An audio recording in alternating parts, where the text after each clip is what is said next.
સ્વયંભૂ પ્રગટ કળિયુગમાં હાજરા હજુર ભક્તોની મનની મનોકામના પૂર્ણ કરતા શ્રી જલેબી હનુમાન દાદા, જે લોકોને વિદેશ જવું હોય ને અને વિઝા ન થતા હોય ને તો જલેબી હનુમાનજી મહારાજના દર્શને આવી જલેબી ચડાવો ને મારા ભાઈ, તુરંત વિઝા થઈ જાય છે। જે લોકોને લગ્ન ન થતા હોય દાદાના દરબારમાં આવી જાય અને મનની મનોકામના કહી દે ને દાદાને તો ધાર્યું કામ થઈ જાય છે ભાઈ। સંતાન પ્રાપ્તિ તેમજ અનેક મૂંઝવતા પ્રશ્નોનું નિરાકરણ કરતા દાદા એટલે શ્રી જલેબી હનુમાન દાદા। અને આખા જગતમાં કદાચ આ એક જ મંદિર એવું છે જ્યાં શિવ અને શક્તિની લિંગ આવેલી છે અને કાંટા વગરની બિલ્લીનું ઝાડ પણ મોજૂદ છે।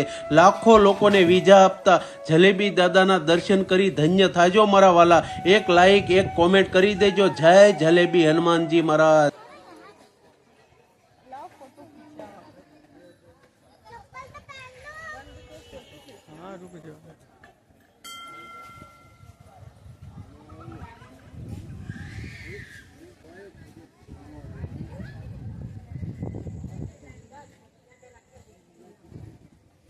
तुझे करेंगे